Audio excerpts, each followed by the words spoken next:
Actually, not the mic I'm using, it was just a... Hi, everybody. Thanks so much for coming. Filling the Hackney Empire, and I didn't have to tweet about it once. Fucking brilliant.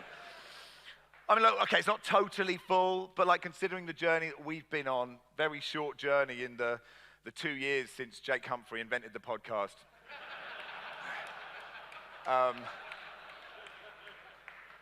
We're delighted that you've all made the effort to come down. It's a bit chilly out, so it's nice to be in a really hot theatre, isn't it? We've got a few ideas on what to do on the show today. A panel of Galacticos today, isn't it? It's a good panel. And yeah, one person's excited, that's good.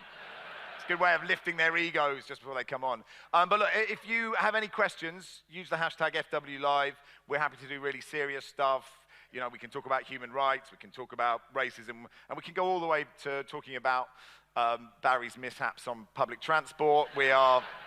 It's more of a part 3 of the pod show than a part 1 and 2. A couple of people have complained saying, I came for 2 hours of FFP and I didn't get it. So like, if that's what you're looking for, you might be disappointed. One apology is to the Lowe family. I know Sid Lowe Jr.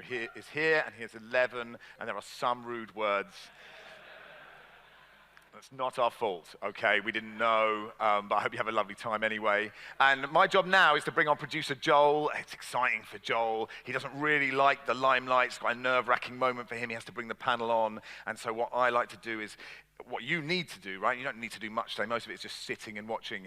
Is when I say, ladies and gentlemen, it's producer Joel. If you could cheer like it is literally the greatest single moment of your existence. If it is the greatest moment, I'm sorry for the life that you have led. But all I'm saying is, look, Dublin, like, because normally on most of the live shows, everyone is hammered by the end. Dublin, they were hammered before it started. And yesterday, it was a standing ovation. So I will say, ladies and gentlemen, producer Joel, and look, it's dark, no one can see you. You can really let yourself go. Like, go absolutely fucking wild. Sorry, Sid, sorry, Lowe Jr. I think it's I think it's an easy instruction. I believe in you. Can everyone, because we had some sound issues yesterday. In the upper circle, I can't see you. Maybe there's no one there. I tweeted about it a million times, but can you hear me? No, good. One man, no, brilliant. The middle bit, whatever that is, you hear me? Yes.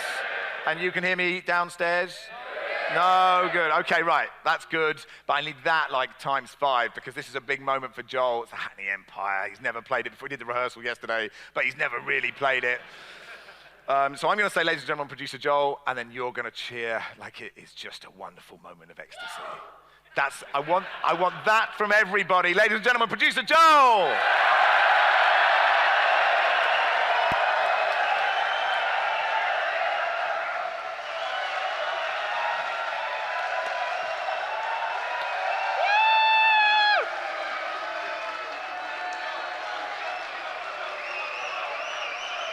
Okay. Right,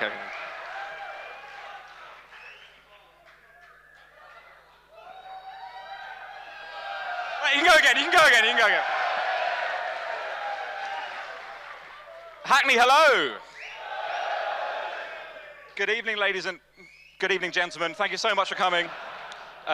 It's the most exciting bit of the show. It's the house rules. I would ask, nobody in the audience films anything, and there's a number of reasons for that. The first is, we repeat all of these stories and jokes at every show, and we don't want to be found out.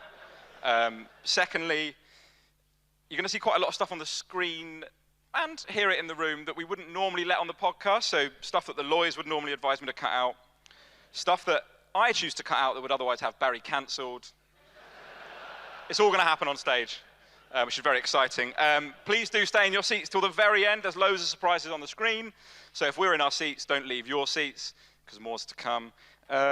Yeah, tweet along, open Twitter on your phones, hashtag FWLive, get your questions in, and that's kind of it, really. I think there's probably fire exits. I don't know where they are, so fight amongst yourselves in the event of a fire. Yeah, and we're good to go. So if everyone, we're going to bring the panel on, so if everyone can start clapping and cheering and stomping and whooping and hollering for Sid Lowe. Sid Lowe. Is that me? Ronay. Ronay. Elis James. Max Rushton, and Barry Glendenning. Oh, fuck.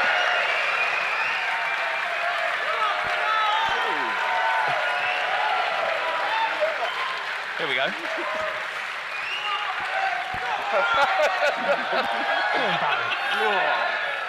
Barry is... Yeah, there is a man. As I live and breathe, Barry Glendenning. There he is. You're loved, Barry. You're loved, Barry. Well, about 22 hours ago, I was walking down Hackney, just down to the pub down the road, holding Troy Townsend's suitcase above my head, singing "Old Troy Townsend's luggage." Well, we can see that. We can see that moment now. Shit. Here it is. I'll take your crates for you. I'll take your crates for you.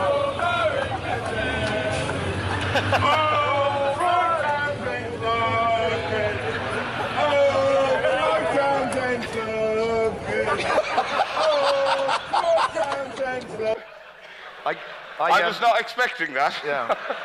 I got a message on Twitter from someone called Martin who said, I'm watching Wimbledon, it's great, but I've not seen anything like Barry holding a suitcase over his head as if he's carrying the Ark of the Covenant while people chant, "Oh, Troy Townsend's luggage" here.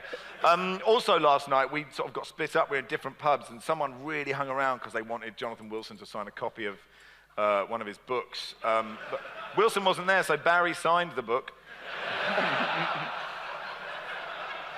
If you could zoom in, Wilson, a fraud, a literary something, Vandal. a bore, to be clear, a bore, a liar, a man of no integrity. I would not read or endorse these 523 pages of shit.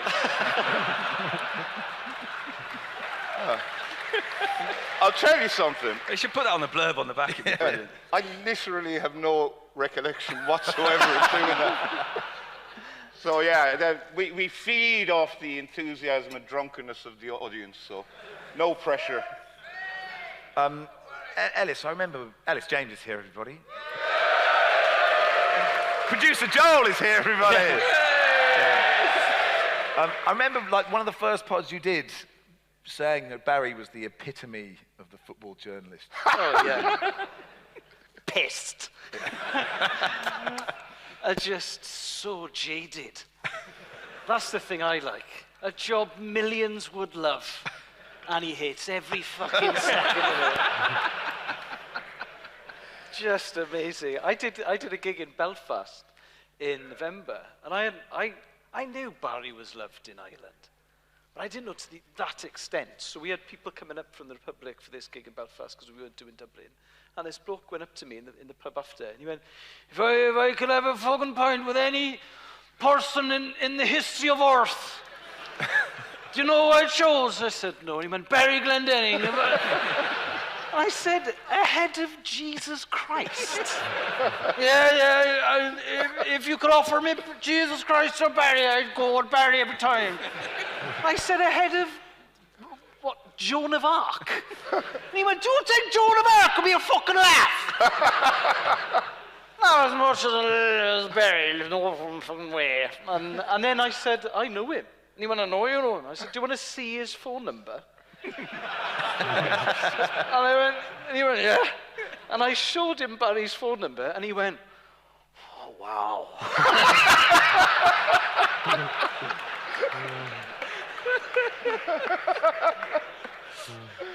Sid Lowe's here, everybody. Sid Lowe. Are you going to stay for the whole show, Sid, or just do part one? You've got 10 minutes. You're the hardest person to get. Oh, yeah, how's the dog? She's not, unfortunately. Oh, no. Yeah, that's really ruined the show right at the start, hasn't it? Oh. Yeah, I'm afraid so. Oh, shit. Oh, mate.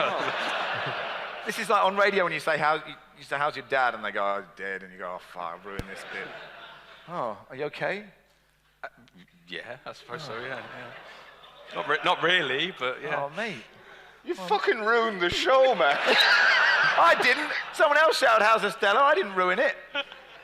Oh, shit. We're going to have to work really hard now, Sid. Nice work. Shall we start again? Yeah. Can we come back in? Well, Sid joined us for part one. Thank you, Sid Lowe. Nice to see you, everybody. Barney, Ronay, everyone. Do you know what I fucking hate?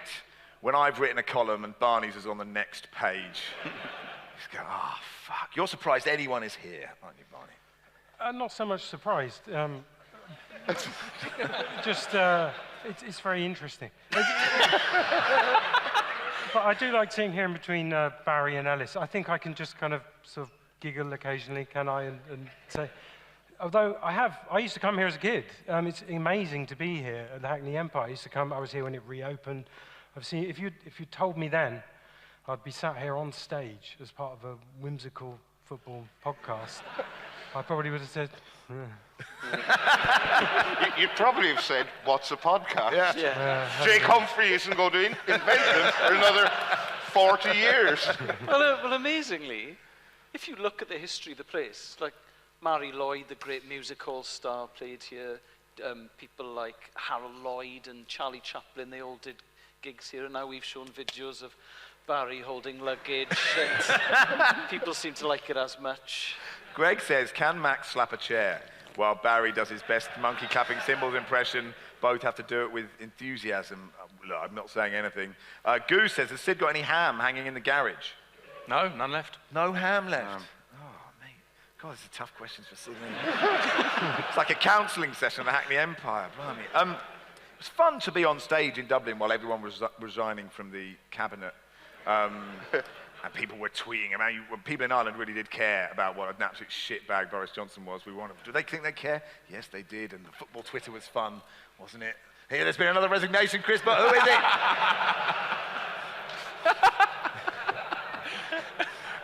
Richard Jolly, who's brilliant. As many members of the cabinet resigned in the 10 minutes after Wout Weghorst left Burnley as he scored goals for Burnley.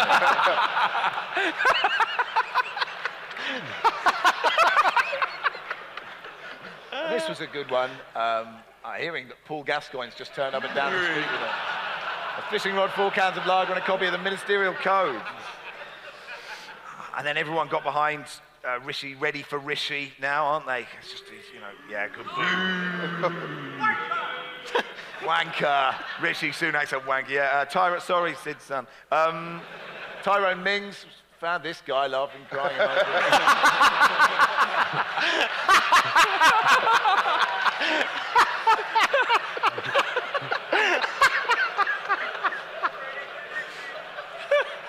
And then our moral guide, all of our moral guides, Philippe Auclair, that wistful piano soundtrack is pure Sky Sports.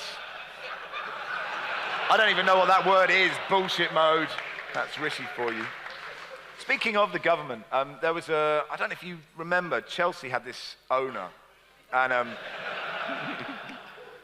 he was called Roman Abramovich, and turned out he shouldn't have been there at all, and none of Chelsea's trophies count over the last 20 years. But and Chelsea fans, they're totally cool with that. They really are. We were doing the pod. It was me, Barry, Lars, I'm not sure who else was on that day, and we were recording, and this is what didn't go out on air, as you'll hear, for obvious reasons. If Abramovich is sanctioned... Can you hear that? And what, the government sees Chelsea, what happens then? He won't be sanctioned. Tories are not going to sanction Roman Abramovich. Yeah, but if he was sanctioned... He won't be. It won't happen. The Tories are absolutely gutless. Up to the necks. I would be astonished. I mean, look at the amount of time they're being given to liquidate their assets. So if he is sanctioned, it'll be far too late. And it'll probably be, okay, it's okay, you can sanction me now. I've sailed the yacht off, I've sold the club, I've sold my 2 houses in London. Sanction away, boys. And then Boris, we are going to sanction Roman Abramovich. But that's my opinion. I don't know what. I suspect you're right. I genuinely don't know how much of that, for example, we can keep in the pod, but I don't know. Maybe it's totally fine. I don't know. Well, I don't see why we can't. It's my opinion. And it's my opinion that the Tories are gutless. And nothing when it comes to sanctioning Russians. I can't see anyone presenting any evidence to the contrary. I'll be very, because there isn't any. Oh, shit. Breaking news from the internet. Roman Abramovich has been... but this is just now Migsy Delaney reporting right by the UK. Okay. Roman Abramovich. Can we pretend that just didn't happen? Consolidated list of financial sanction targets in the UK. Roman Abramovich. I'm also... The timing is quite amazing. Oh dear. Well, I'm sending the link to the document. Right, now. I'll go and get my coat. Barry, do you want to apologise to the government? Abramovich's assets have been frozen, but Chelsea given sporting licence to continue trading as a football club. This bars the sale of the club. Seems like. Just within the context of my favourite moments of Barry on the pod, I think maybe that is absolutely just the sheer timing. And I know it's the most serious subject.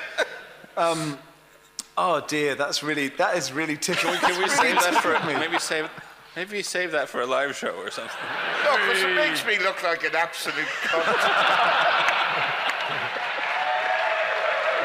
Very good. But I guess, Barney, it was a surprise, though, to be fair to Barry. I think in many ways Barry is actually right.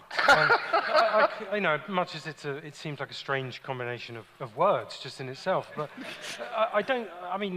he is right about the fact that it's a genuinely strange thing. I mean, it's absolutely a bizarre plotline, isn't it? I mean, you could pitch this, nobody would.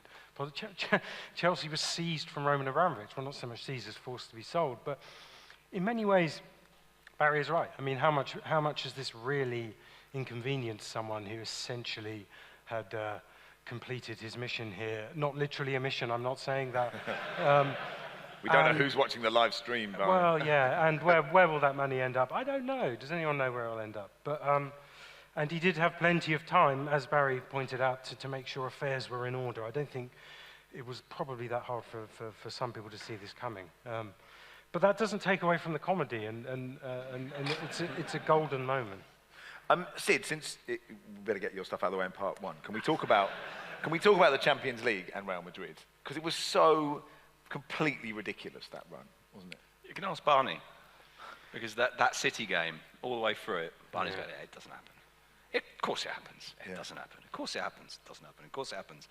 And then when Madrid scored the first, he was sitting up in the Bernabeu and literally just sitting there laughing. And it's coming. It's absolutely coming. Doesn't have any logic. Doesn't have any explanation. It was always going to happen. Barney? It was incredibly annoying. Sid did spend the entire game saying, it's going to happen. It's going to happen. Don't write that. Don't write that. Delete that. It's going to happen. And then there was a period towards the end where I think the goalie flapped at one, and you turned around and said, it's going to happen.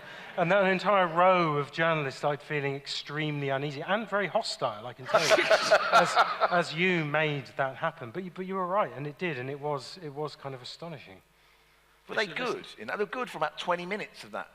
I was trying to work it out, right? And if you look at it in terms of the knockout rounds, let's ignore extra time, because extra time gets in the way and it makes it harder to work it out. But you look at it as obviously two halves in the first leg, 2 halves in the second leg, all the way through that knockout round. That's 12 halves of football. And I don't think it's a push to say they were only the better team in one of them.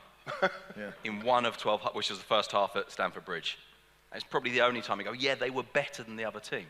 But they always have that moment where they get something. And sometimes it's lucky, sometimes it's brilliant, sometimes it's, I don't know what it is. Do the Spanish press claim that fans at the Bernabeu can suck the ball into the net? Sort of. and actually, I personally think there's a bit of a myth being built around this, and actually I'm probably guilty of perpetrating it as well, this idea that there's sort of the magic of the Bernabeu, and Carlo Ancelotti kept talking about, there's something magical about this stadium that makes it happen. And that kind of plays into this idea of them never ever giving up. And actually, it's rubbish, it's not true. Against PSG, they'd given up, the fans. Yeah. Against Chelsea, it was different because, of course, Chelsea began the comeback and then it was kind of a comeback on the comeback. And against City, they'd given up as well. There's people leaving. There's that brilliant footage of the guy outside the stadium saying, desperately showing a QR code. going, let me back in, let me back in, let me back in. And he's there, and he's saying, I wanted to leave because he's there with his little girl. And he says, I wanted to leave because I wanted to spare her the sadness. But mate, this is football. Yeah. And obviously, someone in the audience who can vouch for this, you don't spare your kids the sadness of football. No. You make them support Real Oviedo, and you make them go through this all the time. And he said, I wanted to spare her the sadness. Well, great job, pal. Absolutely brilliant. The greatest moment of her footballing life at the Bernabeu is standing outside going, Daddy, what's that noise? Are you, Bale went to LA, Elis, are you okay? Are you happy with that? I'm much, much happier than one of the alternatives. Slogging out in the Championship. Yeah, I mean, if he'd gone to Cardiff City, I would have been immensely torn by what I felt about that. But he's done a little introductory video in Spanish, which is an amazing bit of trolling. It's the best trolling ever. It's brilliant. Hasn't spoken a word in the Spanish press for about 8 years. He's I mean, it could have only been better if he turned up in kind of full Sam Torrance gear with a golf club over his shoulder, going, or dressed as a matador. Yeah. So I've loved. He's been there for 4 days. He's like, hola.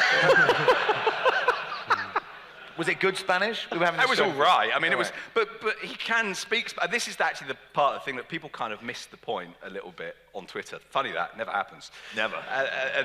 And Phil, who does the Spanish football podcast with me, had put this thing out saying, you know, this is an amazing kind of piece of trolling, and lots of people replied and said, well, it's not very good Spanish, and I would hope he could speak Spanish after 10 years. And Madrid said, that's not the point, isn't that he can, it's that he did. Yeah. And it was brilliant. And we found out as well, we were chatting, he really likes chocolate, Elis. Yeah. A friend of mine. It's the insight you come for, isn't it? It does make it sound like there's an amazing story coming. And quite a nice story. I once interviewed him for the One Show, which was which they turned into. Were you interviewing about football? Because normally the One Show you'd be talking about kestrels. No. It was because I did chickens with Joe Allen. Yeah. No, it was because when the Champions League was in Cardiff, and obviously I think Madrid played in that one, and he grew up 1.5 miles from the ground. So the One Show sent me out to meet Gareth Bale when he was at the peak of his career, and it should have been one of the most amazing moments of my life. But the One Show, this fantastic habit of changing amazing moments into moments that become profoundly demeaning. And they said, we'd love you to interview Gareth Bale. And I said, please, I'll pay for the flight. That's amazing. And they said, but you've got to do it in full kit.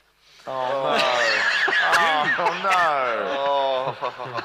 And I said, is that a joke? And they said, no, not at all. And they said, well, we want to film you putting dairy milk in a suitcase because you're going to give him chocolate at the start of the interview. And I said, can I just ask him about his wing play? And can I just ask him about how he takes free kicks? And they said, no. So he does love chocolate.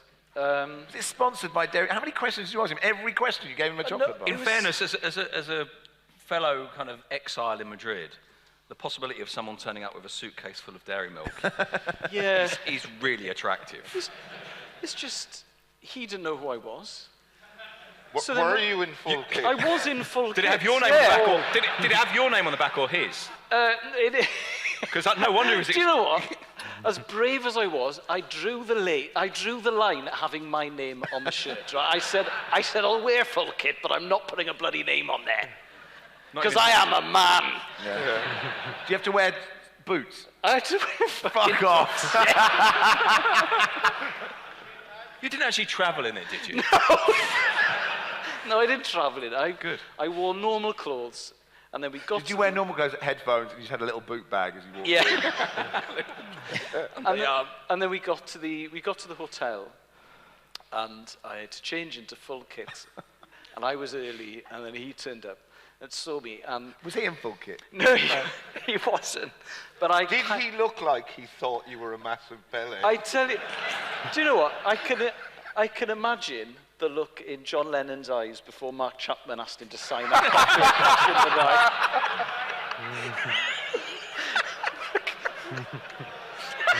because he walked in and his sort of face fell. And I said, hello, I'm Elis from the One Show. And I sort of...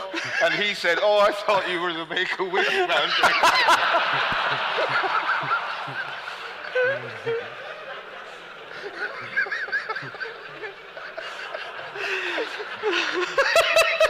How long have you been given to live, little boy?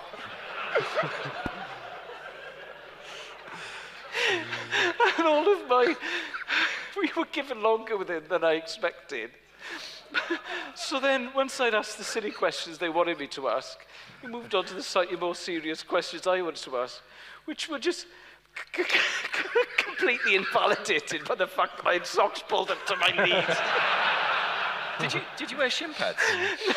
No, I drew the line at shin pads. We discussed... No one tells you what to do.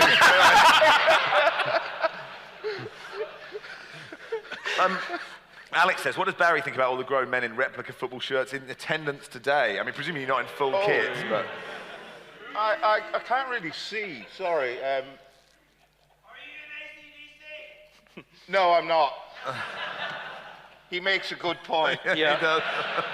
Joe says, is it bad that I have to listen to Barry on 1.5 speed on the podcast? Someone said if you listen at 1.5 speed, everyone sounds like they're on helium and Barry sounds normal. I read the comments under the pod the last time I was on, and somebody said, Elis James's voice brings me out in hives.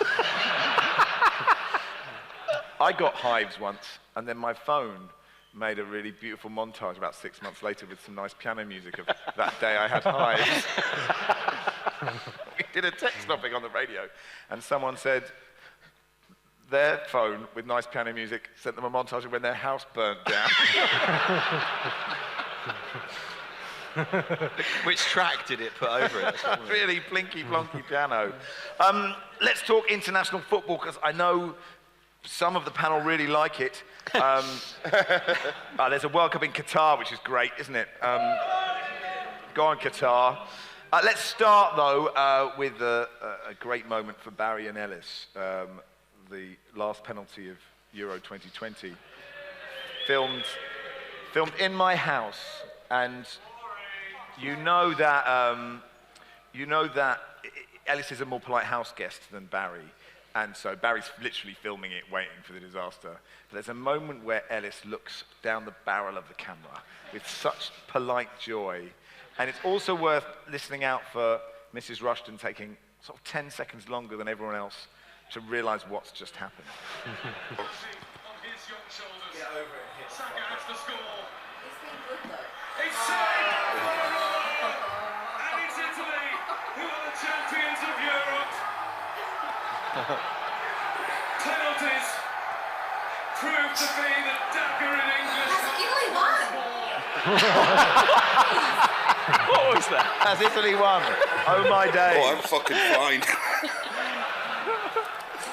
Barry, was that the best moment of your life? No, The not the low best bar. moment of my life.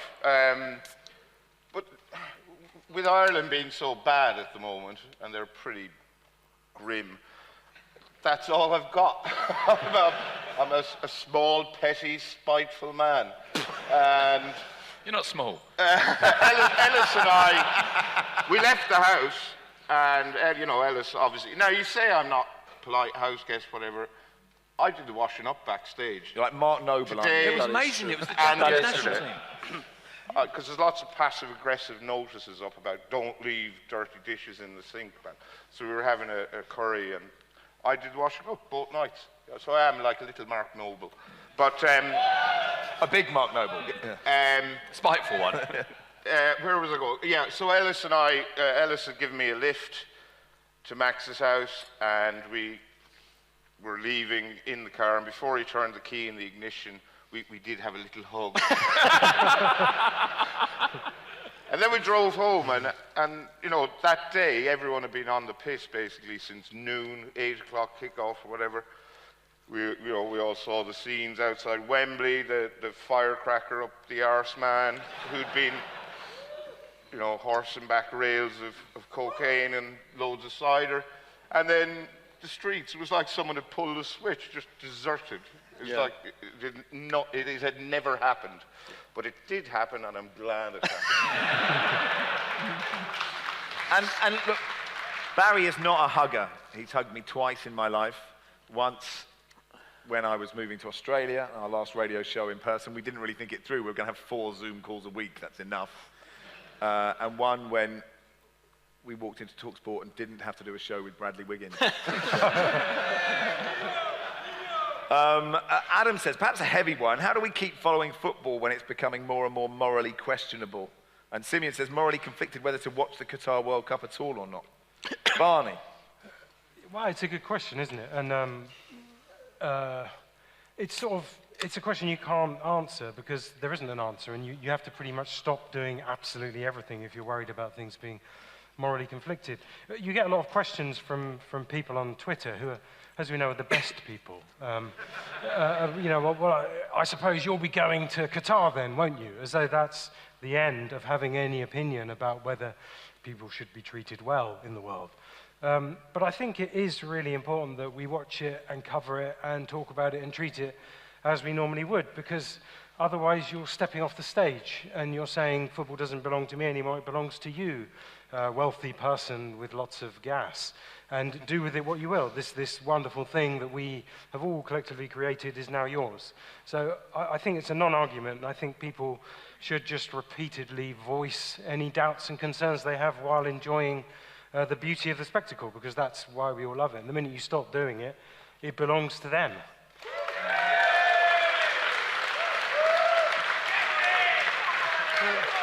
It's like it was it's just really weird. No one has ever applauded or enjoyed even anything I've ever said.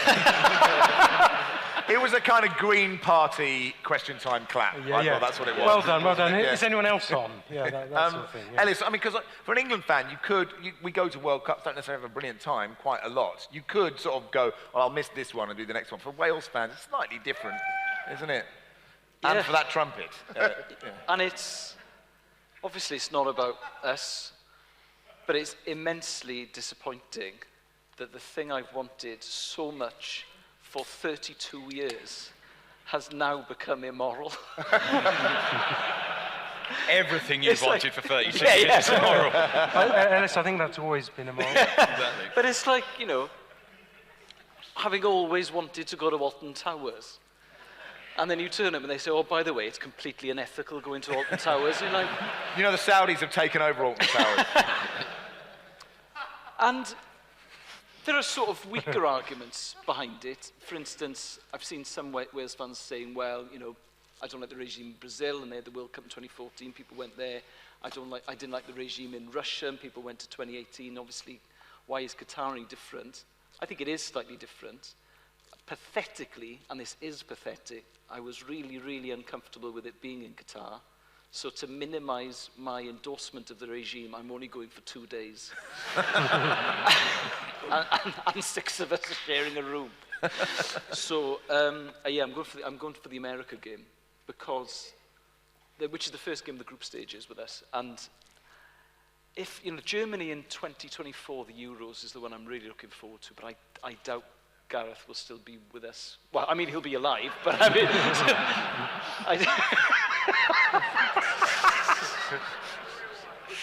It was the interview that did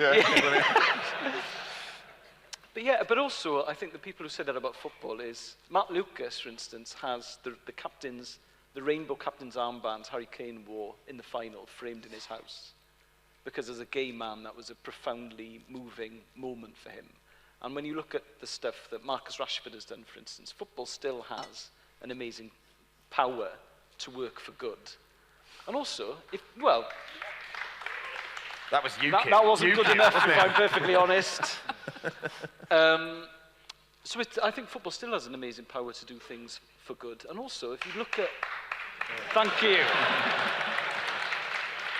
Say it again. Third Football has time. an amazing power.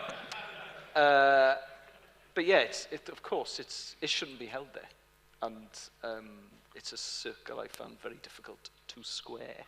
I forgot to say at the top of the show, each of the panel will like give a story about their career in football, and we'll listen to it. Sort of kind of how it works. Jonathan Wilson's was about 25 minutes long. Me and Barry have heard it 5 times in the last 2 weeks. That's a massive relief he's not here. It's also a relief because he got a century today, his first ever at cricket. Oh, God. He is going to be unbearable now, isn't he? Anyway. Do you think he was telling the truth? Do you think he actually got a century? Oh, yeah. He wasn't lying. lying. Just making man, I think. It was his birthday as well, so his birthday, maiden century on his birthday. Oh, shit. And we have to sit on a train with him for 7 hours. He'll tell us every delivery. He'll tell us every dot ball as well, won't he? Yeah. Oh, man. Anyway, so let's start with Elis, if you're happy to. Elis James Minute, everybody. Sure.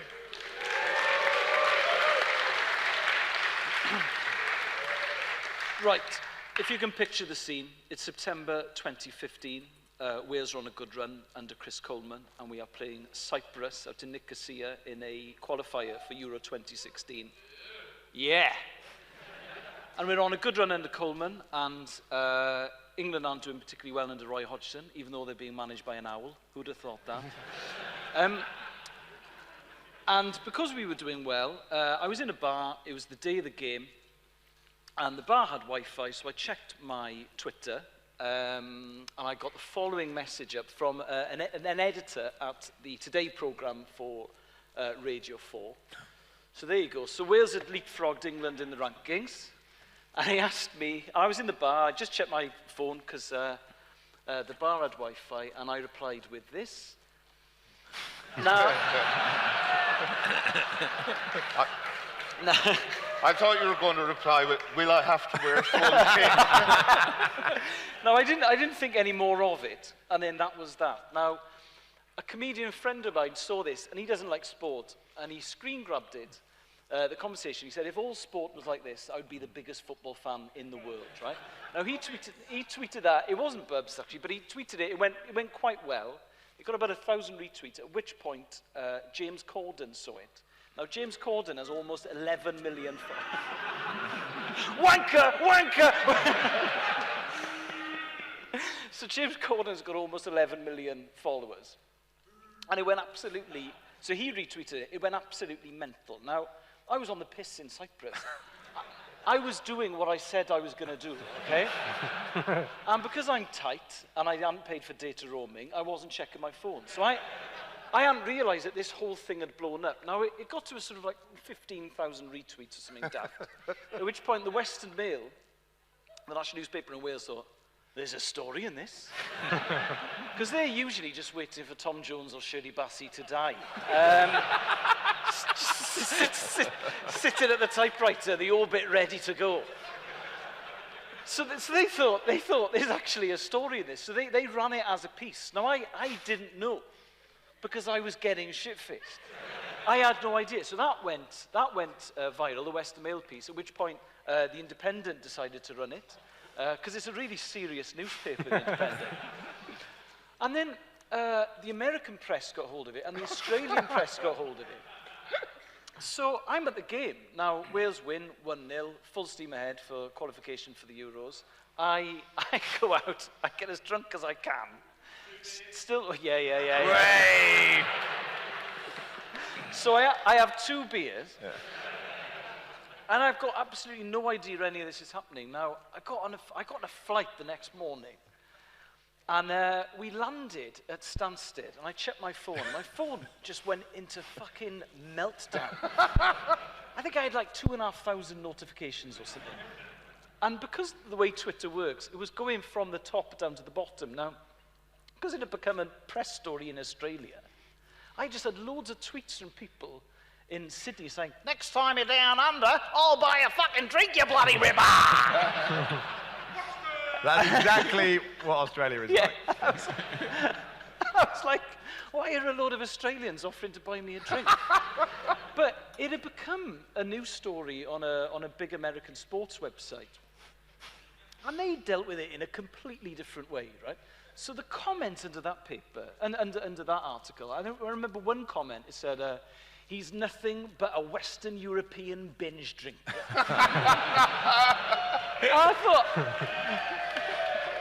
I thought, I'm not Welsh, I'm not even British, Western European. I'm representing my continent at binge drinking. which makes me a world-class binge drinker. I got one tweet from a bloke in Texas saying, I think it's disgraceful that you get drunk before a game. And I thought, why? And then I realised he thought I was playing. He thought I was about to play in a qualifier for Euro 2016. I'd been asked to do an interview, and that had been my reply. Before the match. Can you imagine playing international football shit-faced? Well, you were in the full kit. Yeah, I wasn't. So I just couldn't understand why all these Americans were having a go at me for drinking before a game until I realised that the piece itself had been written in quite an ambiguous way. So it sort of suggested that I was playing for the team, that I got drunk before a match. The Australians loved it. I've got so many followers in Adelaide now. They absolutely love it. But I did. I was true to my word. So this is a picture of me in the bar at the end of the game. There we go. Which one's you? I only know... You're the only one not in full kit. Yeah. I only know 2 of the people in that picture. 2 of them are Belgian. It's like Jesus being taken off the cross. The Pieta, isn't it? So. Yeah, I got no memory of that at all. But yeah, so that's my minute. Elis James, everybody.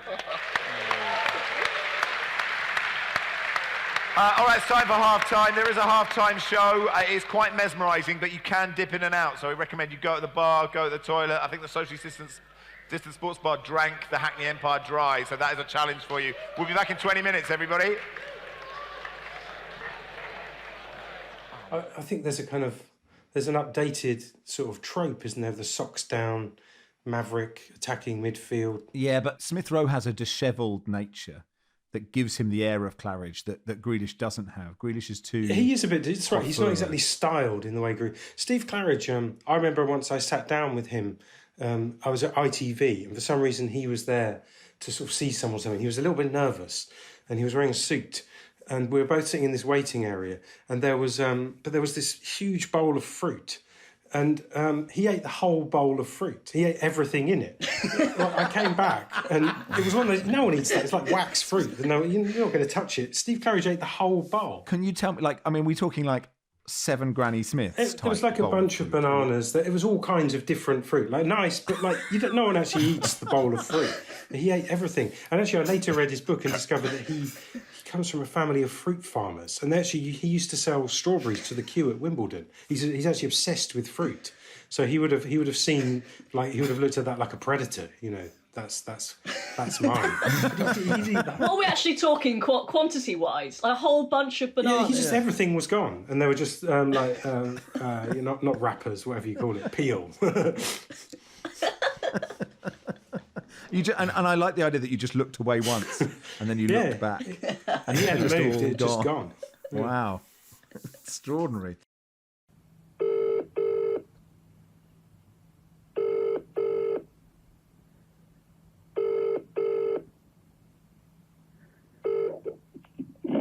Hi, this is Elis James. Sorry I can't take your call at the moment, but please leave a message and I'll get back to you as soon as I possibly can.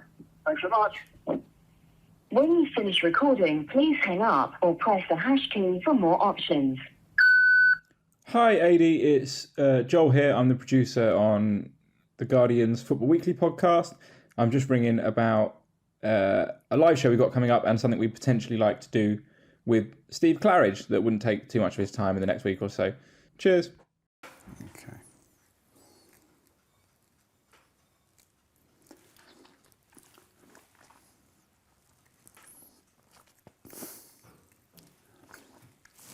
Hello, everybody. Hi. Hello. Are we all on? Or are we just waiting? Yes. Producer Joel's here. Come on. Barry. Oh, Barry Glendenning. Oh, Barry Glendenning.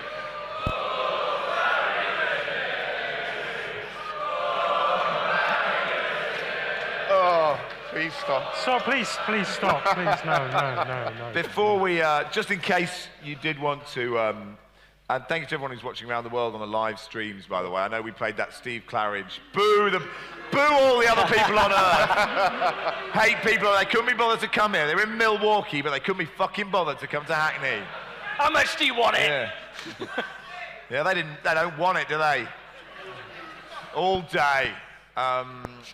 Yeah.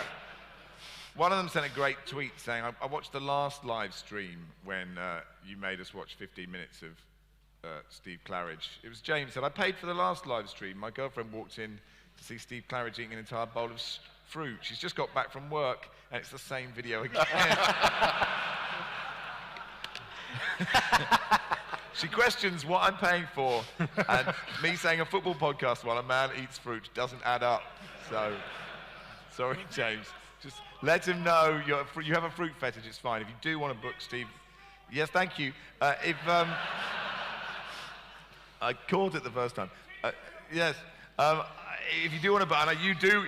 Yeah, thank you. You do want to book Steve Claridge. I know you do to do that. £500 if you want to book him for that. Before we start part two, let's have a word from our sponsors. Hello, Pod fans. Max here. Barry's over there. Hello. Football Weekly is supported by the Now TV Sky Sports Pass. It's the Premier League run-in. Let's finish this. Stream Aston Villa, Crystal Palace and Tottenham Arsenal this Sunday from 2 p.m. with a Now TV Sky Sports Pass. Big afternoon of football, Barry. I'm sorry, I wasn't listening. I don't know what the game is.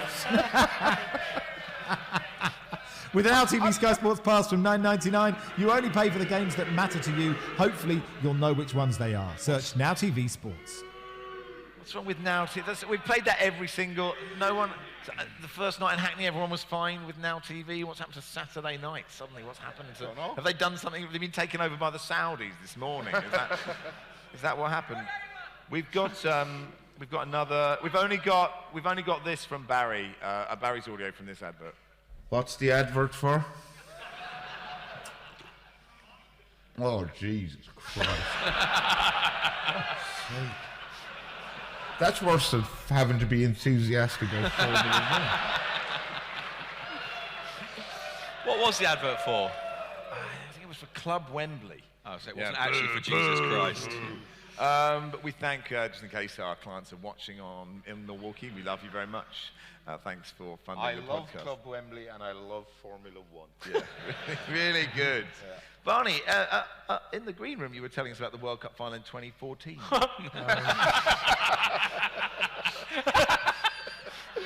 You've been done up. Yeah.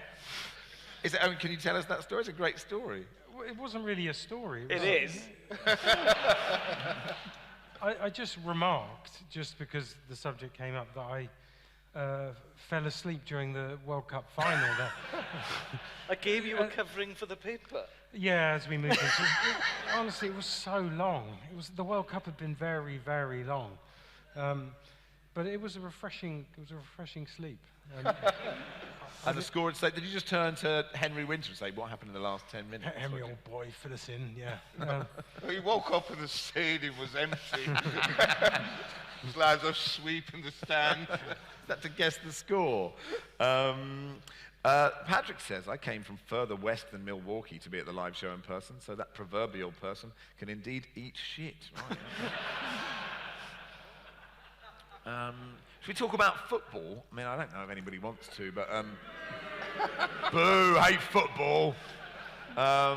We do get lots of listeners to the pod who say, I don't watch football anymore, I just listen to the pod, and I sort of keep up with football there. Ronaldo is he was quite a good player in his day, I think. Less of that, but you know, where's he going to go? Like, what does he do now, Barney?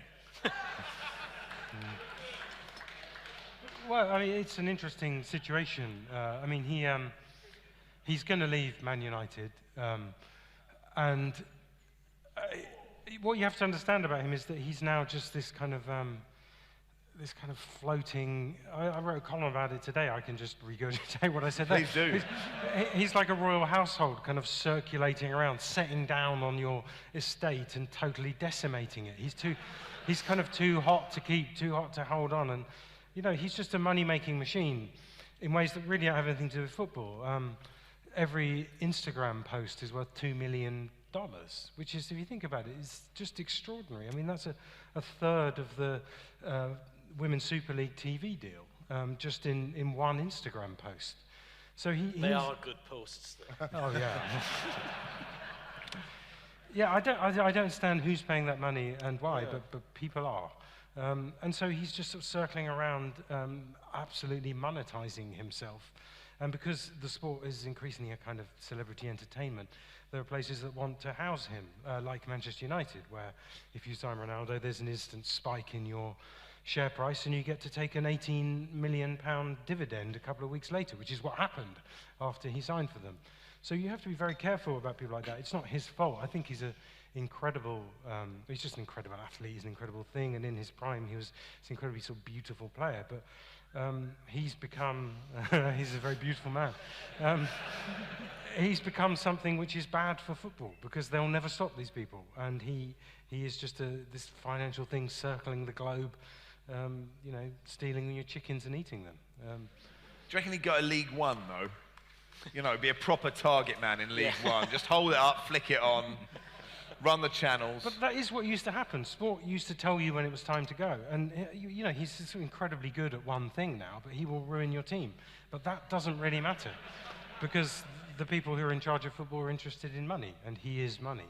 So I think people should be very careful about wanting to sign him. And because of the way football's followed as a kind of fandom thing, it's very hard to kind of appreciate that message. Everything he does is just gurgled and cooed over because people love celebrities.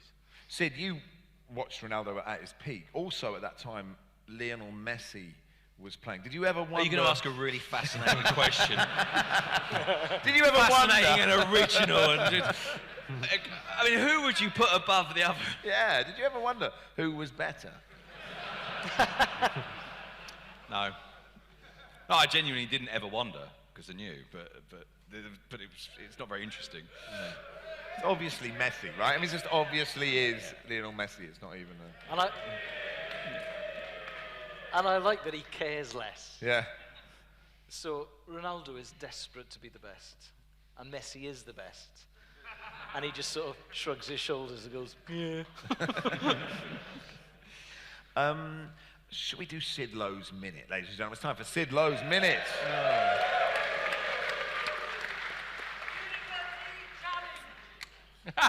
That was more than a minute of silence. So you wanted me to tell a story. I did, something to do with something that happened as a journalist. So I was going to just tell you about the most unusual interview I did, which was with a former Bolton striker, Salva Ballesta. A little bit unbeknownst to me, Salva Ballesta is somewhere to the right of Genghis Khan politically.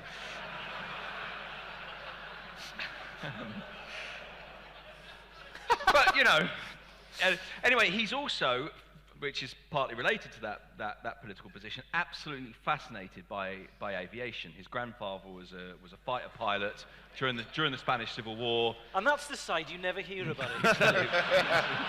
You've worked on the one show where there's something with a line like that. Have you ever worn a full Salva Ballesta kit? So he's a qualified pilot. His grandfather was an aviator. His father was an aviator, and he always wanted to be in the Air Force, but became a footballer instead. So I went to interview him. And is that because planes also have a left wing?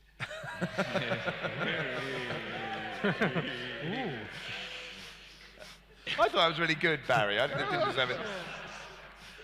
Anyway, where was I? Oh, yes. So I went to interview him about flying. And you thought, I'll wing it. Hey! Oh, Jesus Christ. This is the moment where I'm thinking, I'm sure I can make something out of cockpit. But I'm not sure if I can. Anyway, so I went to interview him about flying and went flying with him. So I went up in this two-seater plane up into the skies outside Madrid, and we're flying around. And this is a training jet for fighter jets. And so you fly up and you're flying. One of the things that struck me actually was how slow it is. The plane goes up really gently, and you think, well, this is very gentle. And then he starts doing corkscrews and loop-the-loops, and we're going upside down, and to be perfectly honest, I'm feeling a little bit sick. But of all the Bolton strikers, quite a good. Kevin Davis should be more scared, wouldn't you? I'd be much. At least he can just about control this thing.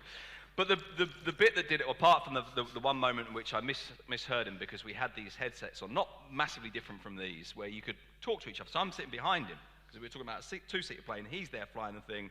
I'm there behind him. Are you doing the interview as this is happening? No, we actually did the interview sitting on, actually it might have been the left wing of the plane afterwards. So this is us in his plane. Wow. And so we can talk to each other with these headset things. As you can see, he's got the full Top Gun. He has got the full Top Gun thing going on. And apart from the fact that I misunderstood him at one point, where he'd asked me if I'd been sick, and I said yes, because I misunderstood him. And when we landed, he got out of that really quickly and came to look in the back bit and was, I think, quite pleased that there wasn't any there and quite disappointed that I told him I had. Anyway, so at one point, he's flying along, and he says, okay, do you see that plane behind us? No. He says, right. Imagine there's a plane behind us at, hang on, I'm trying to think of it, at 10 o'clock. So I go, all right, okay, I can see it. He goes, right, are you ready? I'm thinking, yeah, okay, I'm ready. He says, right, plane behind us at 10 o'clock. Boom, nosedives the plane, vertically, straight down to the ground, banks hard, round like that to turn, so that he's now behind the imaginary plane. Ready to attack this imaginary plane that he's in a dogfight with. And this is where the headsets and the microphone bits come in, because as he starts to straighten up behind this plane, I hear him go.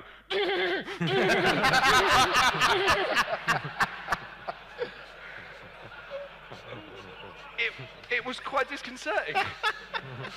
Sid Lowe's Minute, everybody.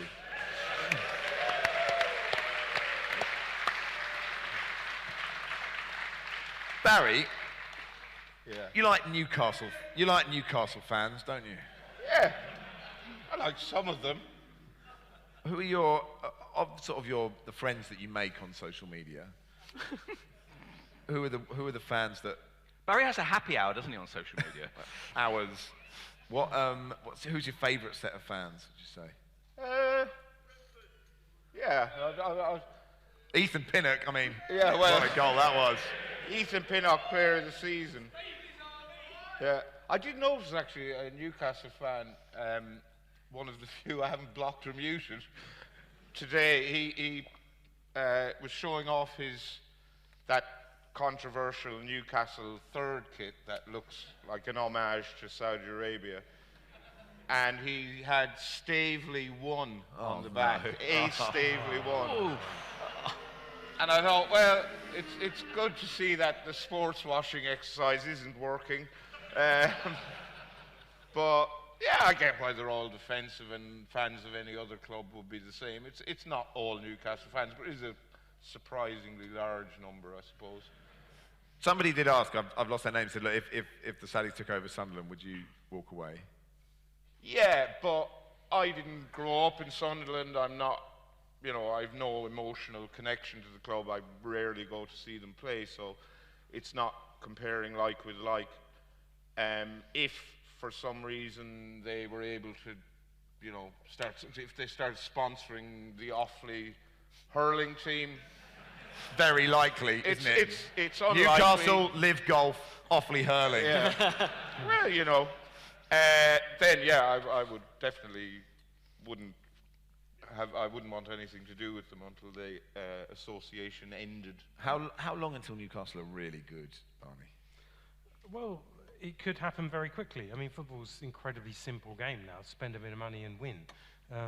Although they do seem to be being quite sensible about it, which is a bit worrying. There hasn't been anything stupid yet. Why are they buying good players? Why is it working? Why haven't they made fools of themselves? Where's Robinho? I think he's in jail, isn't he? Yeah, that's true, yeah. But that's the one consolation for these things. They'll do something really, really stupid. But unfortunately, that hasn't happened yet. Yeah, Matt Targett's not quite Robinho, is he? And should we because all the golfers got loads of stick, and made real fools of themselves trying to argue their way out of it. But Matt Targett isn't getting all that stick, is he? Why are we not thrusting the microphone in his face and saying? Well, maybe we should. It's not, I mean, he may be, there's not a reason not to talk Well, to him. the thing about Matt Targett is Matt Targett isn't getting paid 10 times more money than a left back who is much better than Matt Targett.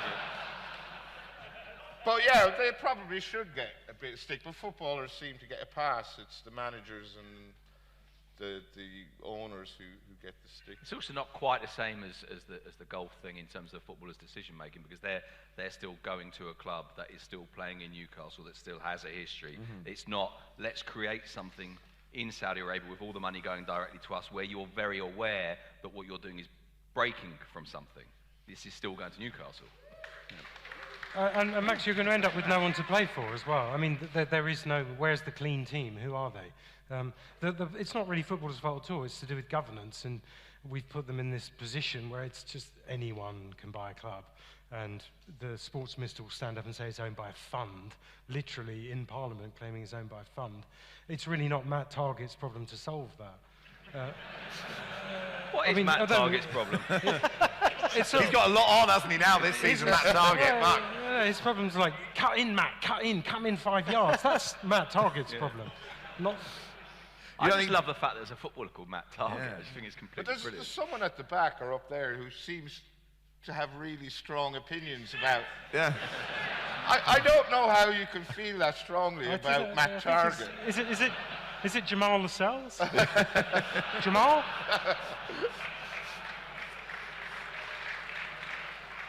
You don't think Jeff Shreves should be asking this as the second question, to John Joe Shelby after the game? Yeah, he absolutely should be doing that. It would make the whole thing deeply uncomfortable and probably stop it happening. That would be a brilliant idea, and it would also be very funny to hear Jeff Shreves sort of articulating his thoughts about that. But I don't imagine we'd see much of Jeff Shreves after the first big Matt Targett grilling. What, you think they'd have him murdered? Who, Jeff Shreves or Matt Targett? Well, let's not joke about the murdering of journalists, eh? Yeah. Maybe. You got told there, Elis. Yeah. The answer is perhaps. Yeah. It's time for Barney Ronay's Minute, everybody. Barney's Minute. Oh, no. Well, this is a bit like the 4x100 metre relay, where you put the weakest leg third, and Barry comes storming home with the baton. I don't really have any recent stories because nothing really happened to me, but I was thinking about going to the Russia World Cup recently, and I remembered the experience of going to Volgograd, which actually for the first game, for England's first game, this is more kind of a moving personal story rather than an amusing, wacky story where anything happens. We've got nice piano music for the backdrop. Yeah, absolutely. You had hives. It's fine. But Volgograd was incredible. Obviously, it was Stalingrad previously. It was a place where the battle that decided the Second World War was fought, where hundreds of thousands of people died. My own grandfather fought there, so there was a kind of slight personal connection. And wandering around it, the town is still an absolute state. It's just rubble. The place has never really been rebuilt. It's boiling. It's full of flies. There are flies everywhere, just a plague of flies. And the marks of the war are still there. It was very moving. And in my hotel, the only person I knew there was Glenn Hoddle. And I kept bumping into Glenn. It seemed to be just me and him in this hotel. And he's kind of I really like Glenn Hoddle. He's a very sort of poignant figure. He's got that kind of look about him. He's quite pale and he's very anxious about things. And there was something very moving about bumping into Glenn at the breakfast buffet, and there's Glenn again, and he'd always make small talk. And it's fine, I can say this because he still doesn't know who I am. So I can say that Glenn Hoddle is really nice to people he doesn't know, because he was really nice to me about 50 times, not remembering who I was. But Glenn and I were kind of mooching around, and then it came to the sort of final day there where we were going to the game, and Glenn and I went to wait for the bus outside in this kind of blasted plain of kind of rubble and concrete. The flies were swarming, it was boiling. There was no bus there, and I was in Glenn sort of like, I don't know what's going to be the bus situation, And we waited for it, and they had this kind of waiting for Godot kind of feel of just me and Glenn out in this blinding heat, just waiting. Will the bus ever come? I don't know. I'm quite happy. I felt at peace. And then I noticed increasingly that, you'll know how Glenn has this he has this kind of bouffant kind of, very distinct. He's had it for a long time, since I was a kid, and he was my kind of hero. He's had this large hair. And I think it's like hairspray that does it, a lot of hairspray. And I noticed increasingly the flies were being sort of drawn to this thing. And Glenn was unaware of this. But the first time he kind of turned, I can't see it, it's not coming. And I kind of jumped back, because his hair was crawling with flies. It was like a beard of flies already. And I didn't want to say anything. Like, what do you say in that situation? I just kind of let it, I don't know, it'll be in a bit maybe, Glenn, so okay. And we sort of waited, then he went to look, and a bit later he kind of turned back, and the flies had multiplied. And it was just it was like a beefeater's hat of flies. With me and Glenn, in the middle, the heat was still pounding down. And this went on for quite a long time, and we just kept talking, and I kept looking, and I even a couple of times went like that in the hope that But I think they were breeding in there, they were kind of stuck. And the final time he turned, it was like one of those beards of bees, literally seething. And then eventually the bus did turn up, and then he did an amazing thing before he got on. It was just a flick, his flick of the hand, and this entire cloud, it was as though he'd done it 1,000 times before. Clouds of flies into the Volgograd sky, and he was on the bus, and that was it. Never mention it again. And I thought he's a pro. He's a pro. I like the idea that these flies were actually somehow controlled by him. This wasn't a plague. Yeah. This is actually his army. They follow him around. He's in control. I'm going to ask this question. We were talking before, is this an interesting question or not? But I think pod listeners would like to know the answer to this question. What is the greatest football match you have ever seen? Sid, I'll come to you. We were talking about this before, right? And this is the risk of sounding really miserable and really ungrateful for doing a great job. Is writing about football kind of ruins good matches. Yeah. Or more to the point, good matches ruin writing about football. So the last thing you want is a 4-3 in the last minute. And so all these games, you go, oh, that was amazing. That was a bloody pain in the arse. So anyway, the short answer, I suppose, is probably Istanbul, isn't it? That's the obvious choice. But the games you like the best are the ones that are all... They hate that more than they hate Matt Target. The contradiction here is that the games you like the best are the ones that are 3-0 at half-time, and you know exactly how it's going to end, and you can get on with writing it. Totally. Elis? It's such an obvious answer. Yeah, but it's Belgium, the Wales-Belgium game.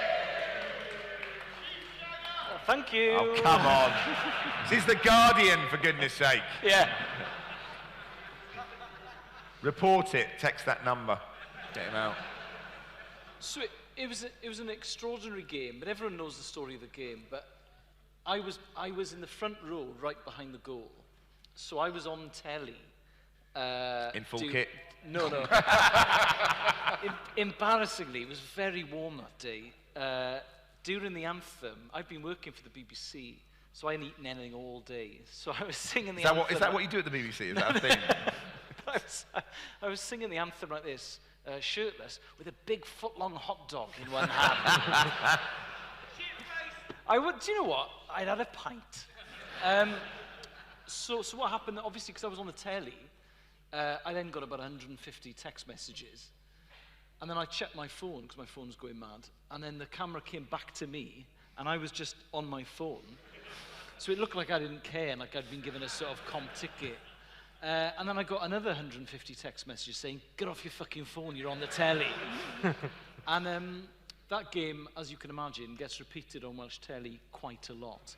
And they always show that bit, and I always get loads of tweets of people saying, I thought you liked football, actually, and you're on your bloody phone doing the greatest moment in the history of Welsh sport, you bloody charlatan. But it was that, because, you know, they were pre-tournament favourites, all that kind of stuff, and it was an amazing... Yeah, that Hal Robson Carney turn. Yeah, who'd been released from his championship club. Ah, brilliant. And if you watch the Cruyff turn again, Hal's Cruyff turn, it takes him about 5 minutes. Yeah. It's like he stopped halfway to look for directions. Yeah, it's like a sort of tanker turning in the Atlantic Ocean. So he's looking at his watch and it's amazing. Baton going Alderweireld saying, should we track him? No, Yeah, you yeah. go. After you, no, after you. Oh, Yeah. what a goal. Barney, do you have a greatest game This is quite. that sort you of- stayed awake for? This is quite sort of Partridge, isn't it? What's the best football? Yeah. We've reached It's the that level we stage. get to, yeah.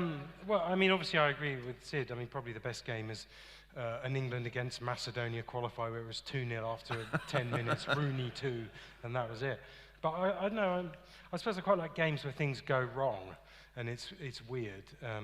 I was saying upstairs that Sid was there as well. One of the games I really enjoyed was 2018 World Cup, Spain against Russia.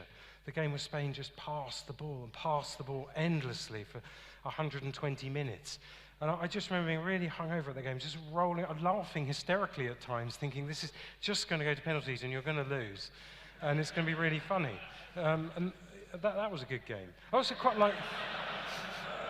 I like the Chelsea against Liverpool game, 2014, the Jose Mourinho really ill on the coach there, turning up really unshaven, barracking the crowd at the end after the sort of Brendan Rodgers. That was very funny, I have to say. What's the worst game you've been to, Barry? The worst game. Crystal Palace 0, Bolton Wanderers 0. Championship. I think they were about 10 years ago, I reckon, maybe more. And it was in early January. It was freezing cold. There was snow on the ground. This is the night before the game in South London. And I thought, there's no undersoil heating. There's absolutely no chance this game is going ahead. So I went on a massive piss-up. Got to bed about, I think it might have been New Year's Day game, actually. I think it might have been New Year's Eve, but it was definitely early January. And woke up the next morning with a horrible hangover, went to the Crystal Palace website. We are delighted to announce. And it was just awful, awful game. And I tried, excuse me. Oh, I remember at the time, actually, so go to the game, and at the time, Crystal Palace were completely skint. So much so that they couldn't provide a meal for journalists. So they had this sort of cabbagey pea soup on that just stank out the fucking media room. And I remember, I think it was the first time I ever met, Jackie Oatley was there, and my first meeting with Jackie Oatley in the flesh was her just staring with sort of thinly disguised disgust into this bowl of green, stinking broth. And yeah, I had to write 700 words on that game, and literally nothing happened. It was fucking... So yeah, that is the worst game I've ever seen. Do you think Twitter has changed, like, the career of a football journalist, Sid? Yeah, probably. I don't know if it changes what you write. It changes what you get told afterwards. It changes how much. So that probably helps a little bit, because occasionally, obviously, you're told things that you're right to be told, and you get told mistakes. And if you're really lucky, you get told early enough before the paper's gone to print, and you can go and tell the desk. I don't think it changes the rest of it, except you just the reach and the abuse. The abuse is nice. Yeah, I don't get any abuse. No, you don't. I was doing, thank you very much, the glory years when they were so good, weren't they? 08 to 15. Wow, so I was having a little look through social media. Some really lovely, just got some lovely heart. There he is. We're all pointing at him. This is great. Everyone's just pointing at him, man. Can we get out there from here? How do we get out there? Sit off. So what? Are you gonna sit next to him so when he wakes up? That's a brilliant idea. You're next to him. Is he still asleep? He's still asleep. Sid's gonna sit next to him.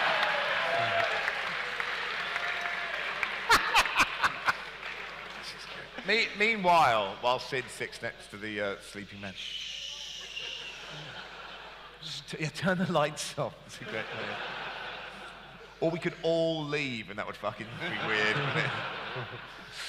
Yeah, I was having a little look through social media. Got some lovely messages over the last few years. This is a good one from Sal. Phil Brown and Max Josh. What's the link there? Why? Putting us together.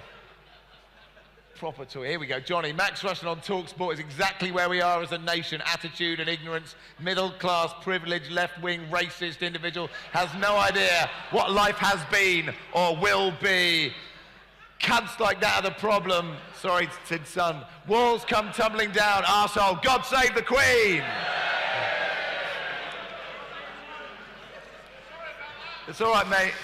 Monkey Harris, double-decker bus. It's a good question for a dinner party here. Double-decker bus is going over the edge of Dover. Fill out with people you hate. James Corden, Kanye West, Jeremy Clarkson, Max Rush and Lee Hughes. Although, if you read Millwall Triple H's, is really good. That's a good selection. Piers Morgan, Adrian Charles, Alan Carr, Graham Norton, Alistair Stewart, EastEnders, Amigo Loans and Metallica. What a bus that is. You'd be sat on the bus going, is that Amigo Loans sitting on that bus? Now, we had a great video yesterday from a Premier League footballer, and here it is. I'll leave him in better hands then. Hello, top Premier League player Andros Townsend here. Max Rushton's words, not mine. Dad, question for you. Can you ask Barry what happened on that train in Munich? There we are. I was worried that wasn't actually going to end well. It worked slightly better when Andros' dad was in the room, but it still works, doesn't it? So we were doing one of those live streams, and it was just before the Euros, and we were asked about that Gaza goal in the dentist chair, and like, if you could recreate a celebration which harked back to like a really embarrassing time for you, what would you pick? And I told a story about being drunk, and so did Jonathan Wilson, so did Lars. And then Barry told this story. Well, I can top both of yours. I would celebrate by returning to my youth when I was 17. I would travel to Munich with a throat infection while taking antibiotics. Then I would go on an all-night drinking session on strong Bavarian lager against medical advice. Then I would get on a packed autobahn, sort of underground train at rush hour in the morning while drunk. I would think I was about to unleash a little fart and then violently shit myself with a torrent of molten hot liquid defecation and clear the carriage at the next station and then finish my celebration by trudging home to a campsite 2 miles away with my jeans sodden, coloured brown and all my mates laughing at me. So much so that 10 years later, when I brought a nice English girl home to Burr to introduce her to my friends and family, the first thing one of them said to her upon being introduced to her was, "Oh, hello, has Barry told you about the time he shat himself in Munich?" To which she replied, "No, he hasn't, but you can tell me all about it while he gets the drinks in." Well done, Barry.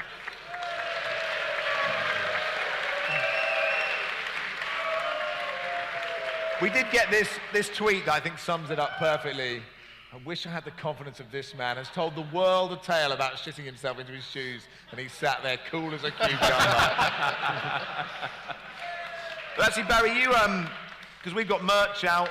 There's a mug of me slapping a chair. I don't know why that would be a thing. And there's a mug of you holding up a steaming trainer, and you didn't know what the reference was. Did you? I didn't get the reference. David Squire's genius. He did the merch, or designed most of it. And I was asked, I was sent pictures of the mug and the scarf and the poster and whatever, and asked to sign it off. Did I approve? And I said, yeah, it's fine, but I don't get the reference. Why am I holding up a trainer? And someone, quite senior in the Guardian commercial department went, "Oh, it's full of your own shit."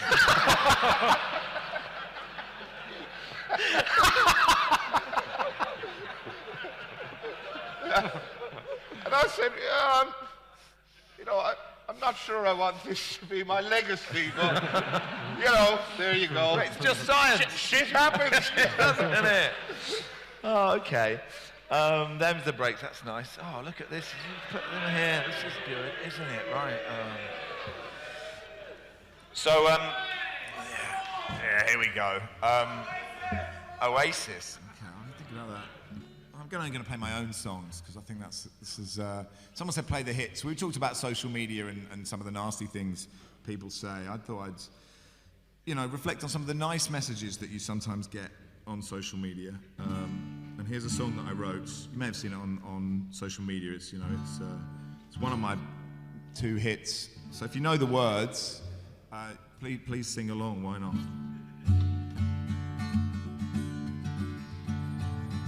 Shut your mouth, scumbag Rushton, before you get fist in anus in your back garden. Special fuck, you've got a face like a melted wee lip-in. I've never hated someone without meeting them prior. But in your case, I think an exception can be made. Hashtag wet wipe. Hashtag bell whip. You were, are, and always will be awful, ugly, and ugly.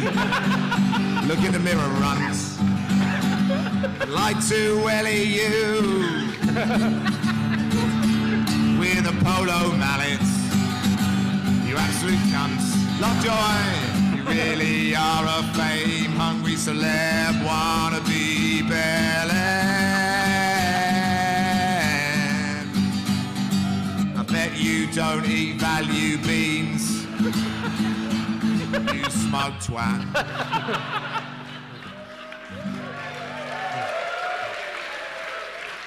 And how the fuck you ain't been fired is a miracle.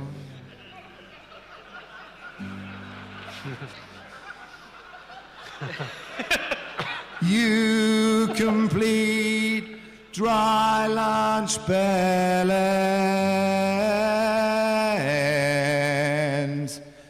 Die. Thank you very much.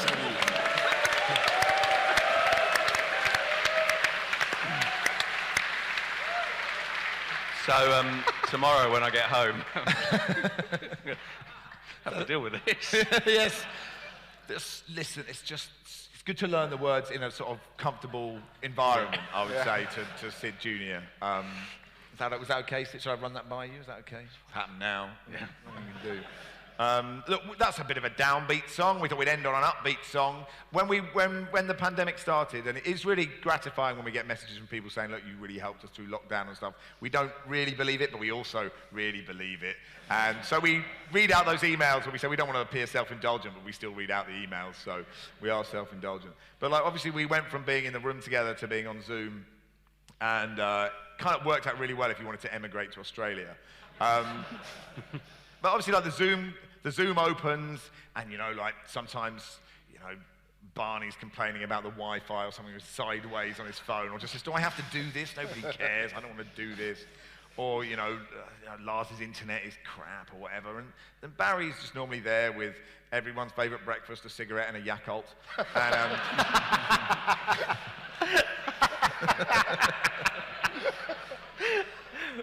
there was one morning where Barry wasn't in shot when his video started, but coming out of his computer was really loudly Carly Rae Jepsen's "Call Me Maybe."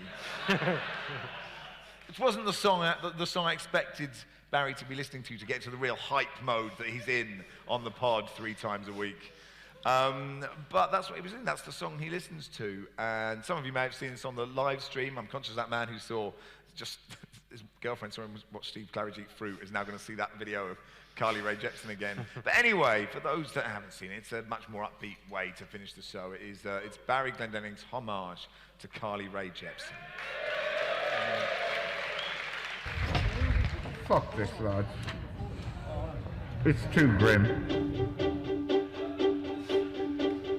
I threw a wish in the well. Don't ask me, I'll never tell. I looked to you as it fell, and now you're in my way. I trade my soul for a wish, pennies and dimes for a kiss. I wasn't looking for this, but now you're in my way. Your stare was holding, red jeans, skin was showing. Hot night, wind was blowing. Where you think you're going, baby? Hey, I just met you, and this is crazy. But here's my number, so call me maybe. It's hard to look right at you, baby. But here's my number, so call me maybe. Hey, I just met you, and this is crazy. But here's my number, so call me maybe. And all the other boys try to chase me, but here's my number, so call me maybe. You took your time with the call, I took no time with the fall. You gave me nothing at all, but still you're in my way. I beg and borrow and steal, at first sight and it's real. I didn't know I would feel it, but it's in my way. Your stare was holding, red jeans, skin was showing. Hot night, wind was blowing. Where you think you're going, baby? Hey, I just met you, and this is crazy. But here's my number, so call me maybe. It's hard to look right at you, baby. But here's my number, so call me maybe. Hey, I just met you, and this is crazy. But here's my number, so call me maybe. And all the other boys try to chase me, but here's my number, so call me maybe. Oh, you came into my life, I missed you so bad. I missed you so bad. I missed you so, so bad. Before you came into my life, I missed you so bad. And you should know that I missed you so,